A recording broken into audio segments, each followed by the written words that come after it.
কোন দেশে ১৩ মাসে ১ বছর? অপশন: বেলারুশ, চিলি,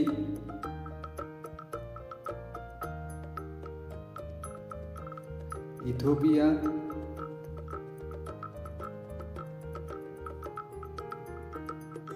নাকি জাপান?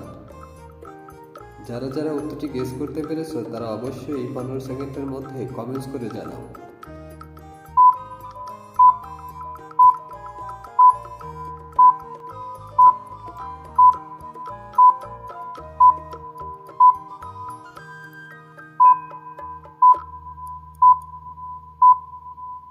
কি বন্ধুরা, উত্তরটি গেস করতে পেরেছো? যারা যারা উত্তরটি গেস করতে পেরেছো এবং কমেন্টস করেছো তারা অবশ্যই ভিডিওতে একটি লাইক দাও, এবং যারা এখনো গেস করতে পারেনি তাদের আমি বলে দিচ্ছি উত্তরটি হবে ইথিওপিয়া।